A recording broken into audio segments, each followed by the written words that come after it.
We will go to 33rd question. In the loop shown, magnetic induction at point O is. We have seen these kind of problems earlier itself, my dear students. Since the point O lies in the lines of straight wires, they contribute no magnetic induction at point O. That means this particular point as well as this line, they are in straight with this. So theta becomes equal to 0. So they contribute 0. Magnetic induction at O is due to, one is due to this arc and the other one is due to this arc. So magnetic induction at O due to this radius, this arc is given by B1, which is nothing but mu naught divided by 4 pi into I divided by R1 into theta. Theta is pi by 2, which becomes now mu naught I divided by 8 R1. This is now into plane of paper.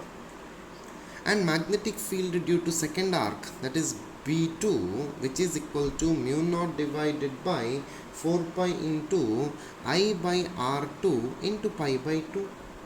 Again this is equal to now mu naught I divided by 8 R2. This is also into the plane of paper. Since these two are into the plane of paper, B becomes equal to now B1 plus B2.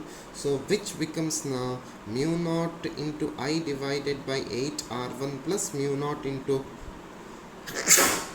I divided by 8 R2. So mu naught into I divided by 8 is common. It is 1 by R1 plus 1 by R2.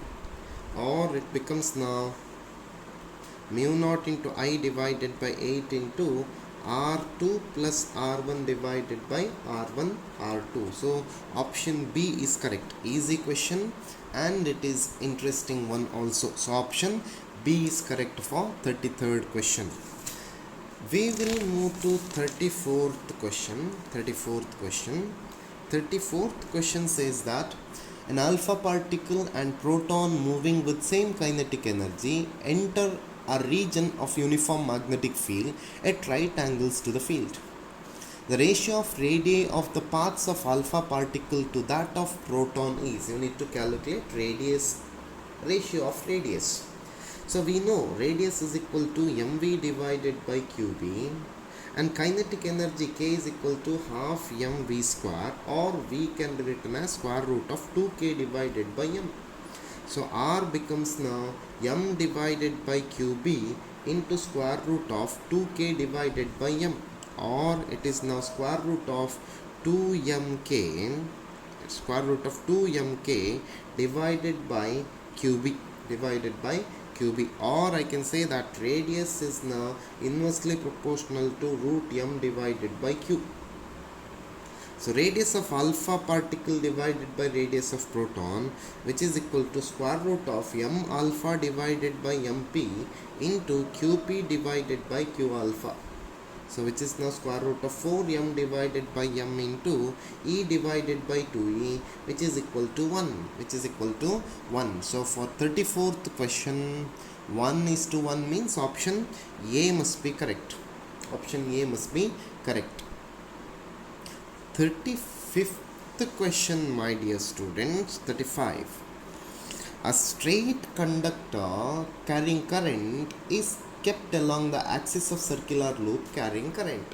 The force exerted by the straight conductor on the loop is perpendicular to the plane of loop, in the plane of the loop away from the center, in the plane of the loop towards the center, 0. So keep in mind angle is 90 degree. The force exerted by straight conductor, along the axis of loop. So theta is equal to 0. So Q will be sine theta. Theta is equal to 0. So F will be equal to 0. So option D is correct. So we have solved 35 questions in moving charges and magnetism. Hope all these questions are clear.